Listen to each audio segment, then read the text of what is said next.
আসসালামু আলাইকুম। আপনারা দেখছে আবু হুজাইফা দি ইসলামিক চ্যানেল। অনুগ্রহ করে লাইক করুন, শেয়ার করুন এবং চ্যানেলটি সাবস্ক্রাইব। আজকের এই সোর্স মেটেরিয়াল বিশ্লেষণের পর্বে আপনাদের দারুণ উৎসাহের সাথে স্বাগত জানাচ্ছি। আজ আমরা অত্যন্ত চমৎকার একটি ঐতিহাসিক এবং ধর্মতাত্ত্বিক বিবরণ ভেঙে বিশ্লেষণ করব। আমাদের আজকের ফোকাস সহিহ বুখারীর ১৩৮ নম্বর হাদিস। আচ্ছা, এটা কিন্তু শুধু কোনো সাধারণ রাতের গল্প নয়, বুঝলেন? বরং এটি এমন একটা জানালা যার ভেতর দিয়ে আমরা একজন নবীর দৈনন্দিন জীবনের প্রথা আর তার আধ্যাত্মিক গভীরতা দুটোই একসাথে দেখতে পাই। তো চলুন এর প্রতিটি স্তর একদম নিখুঁতভাবে বুঝে নেওয়া যাক। তো চলুন মূল বিষয়ে ঢোকা যাক। প্রথমেই আমরা এই সোর্স ম্যাটেরিয়ালের কেন্দ্রে থাকা একটা দারুণ রহস্যময় প্রশ্ন নিয়ে কথা বলবো। প্রশ্নটা হলো, গভীর ঘুম কি সবসময় সালাতের জন্য প্রয়োজনীয় শারীরিক পবিত্রতা মানে ওযু স্বয়ংক্রিয়ভাবে ভেঙে দেয়? সাধারণত আমরা তো এটাই জানি যে গভীর ঘুমের পর নতুন করে উযু করা বাধ্যতামূলক, তাই না? কিন্তু এই হাদিসে এমন একটা ব্যতিক্রমী ঘটনার কথা বলা হয়েছে যা আমাদের এই সাধারণ ধারণাকে রীতিমতো চ্যালেঞ্জ করে আর সম্পূর্ণ নতুন একটা ধর্মতাত্ত্বিক আলোচনার জন্ম দেয়। এবার দেখুন, এই সোর্স টেক্সটের সবচেয়ে ইন্টারেস্টিং ব্যাপারটা হলো এর মূল বর্ণনা।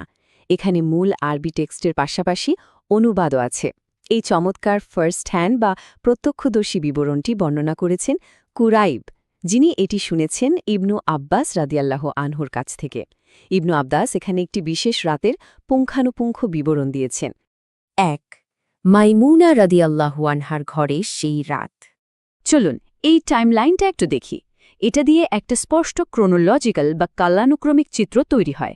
প্রথমে নবী সাল্লাল্লাহু আলাইহি ওয়াসাল্লাম রাতের একটা অংশ স্বাভাবিকভাবে ঘুমালেন। এরপর তিনি উঠলেন, উযু করলেন আর সালাত আদায় করলেন। পরবর্তীতে তিনি আবার ঘুমাতে গেলেন এবং এবার এতটাই গভীরভাবে ঘুমালেন যে তার নিঃশ্বাসের বা বলা যায় নাক ডাকার শব্দ শোনা গেল। এরপর মুয়াজ্জিনের ডাকে তিনি সালাতের জন্য বেরিয়ে পড়লেন। এই পুরো রুটিনটাই মূলত আমাদের পরবর্তী আলোচনার ভিত্তি। ২. হালকা উযু। ঠিক এই পর্যায়ে মূল টেক্সটের এই নির্দিষ্ট তথ্যটি খুবই গুরুত্বপূর্ণ। এখানে বলা হচ্ছে তিনি একটি ঝুলন্ত মশক মানে চামড়ার তৈরি একটা পানির পাত্র থেকে উযু করলেন। বর্ণনাকারী বিশেষভাবে উল্লেখ করেছেন যে উযুটা ছিল হালকা কিন্তু একদম নিখুঁত আর পরিপূর্ণ। এই ছোট কিন্তু তাৎপর্যপূর্ণ ডিটেলটা আমাদের শেখায় কিভাবে সম্পদের কোনো অপচয় না করে খুব অল্প পানিতেও সম্পূর্ণ পবিত্রতা অর্জন করা সম্ভব। ৩. সালাতে দাঁড়ানোর অবস্থান। আর এই বিষয়টা সালাতের ভেতরে স্থানিক বিন্যাস বা স্পেশিয়াল ডাইনামিক্স কেমন হওয়া উচিত তার এক দারুণ উদাহরণ হলো কি, ইবনু আব্বাস হুবহু একই রকম উযু করে এসে ভুল করে নবী সাল্লাল্লাহু আলাইহি ওয়াসাল্লামের বাম পাশে দাঁড়িয়ে গেলেন। তখন নবীজি অত্যন্ত স্নেহের সাথে তাকে ধরে ডান পাশে সরিয়ে আনলেন। এর মানে দাঁড়ায় জামাতে যখন দুজন ব্যক্তি সালাত আদায় করেন তখন মুক্তাদির সঠিক অবস্থান হল ঠিক ইমামের ডান দিকে। ৪. দ্বিতীয় ঘুম। এবার আসছি বর্ণনার সবচেয়ে চমকপ্রদ অংশে, যাকে গল্পের টার্নিং পয়েন্ট বলা যায়। টেক্সট বলছে এরপর তিনি আবার ঘুমালেন আর এতটাই গভীরভাবে ঘুমালেন যে তার নিঃশ্বাসের শব্দ স্পষ্ট শোনা যাচ্ছিল। এমন গভীর ঘুমের পর যখন মুয়াজ্জিন সালাতের জন্য ডাকলেন তিনি সরাসরি সালাতের জন্য চলে গেলেন। অবাক করার মতো বিষয় হলো তিনি নতুন করে আর উযু করলেন না। সাধারণ মানুষের ক্ষেত্রে এত গভীর ঘুম কিন্তু নিশ্চিতভাবেই উযু ভেঙে দেয়। তো এখানে ব্যাপারটা কি ঘটল? ৫. নবীদের ক্ষেত্রে বিশেষত্ব। এই যে একটা আপাত স্ববিরোধিতা তৈরি হলো, এর ধর্মতাত্ত্বিক সমাধানটা কিন্তু দারুণ। লোকেরা যখন বর্ণনাকারী আমরকে এ বিষয়ে প্রশ্ন করল তখন তিনি সুফিয়ানের একটা চমৎকার ব্যাখ্যার উদ্ধৃতি দেন। তিনি নিরপেক্ষভাবে বিষয়টা ক্লিয়ার করেন যে আল্লাহর রাসূলের চোখ ঘুমায় কিন্তু তার অন্তর ঘুমায় না। একটু ভেবে দেখুন, বাহ্যিকভাবে যদিও মনে হচ্ছে তিনি গভীর ঘুমে আচ্ছন্ন, তার আধ্যাত্মিক হৃদয় কিন্তু পুরোপুরি জাগ্রত আর সচেতন। আর ঠিক এই কারণে শারীরিক ঘুম তার অযু ভঙ্গ করতে পারে না। তিনি তার নিজের অবস্থা সম্পর্কে শতভাগ সজাগ থাকেন। ৬. নবীগণের স্বপ্ন। এই জাগ্রত অন্তরের বিষয়টা আমাদের আরও গভীর একটা বিষয়ের দিকে নিয়ে যায়, সেটা হলো নবীগণের স্বপ্ন। এখানে উবাইদ ইবনু উমাইরের একটা অত্যন্ত তাৎপর্যপূর্ণ উক্তি আছে। তিনি বলেছেন নবীগণের স্বপ্ন হল ওহী বা ঐশী প্রত্যাদেশ।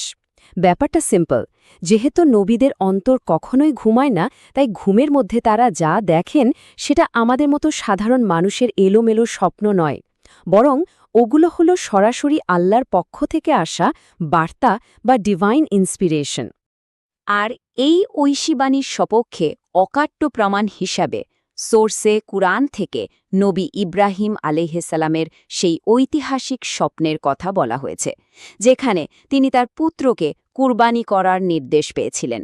এই বিখ্যাত ঘটনাটি একদম সুদৃঢ়ভাবে প্রতিষ্ঠিত করে যে নবীদের এই স্বপ্নগুলো নিছক কোনো কল্পনা বা ইলিউশন নয়, এগুলো সরাসরি ঐশী আদেশের সমতুল্য এবং সমান গুরুত্ব বহন করে। দেখতে দেখতে আমরা এই দারুণ বিশ্লেষণের একদম শেষ পর্যায়ে চলে এসেছি। একবার ভাবুন তো, একটি সাধারণ রাতের পর্যবেক্ষণ থেকে শুরু করে উজুর নিয়ম, আর সেখান থেকে নবীদের স্বপ্নের ঐশী মর্যাদার মতো এত গভীর তাত্ত্বিক বিষয়, পুরো সূত্রটি কিভাবে একে অপরের সাথে গেঁথে আছে।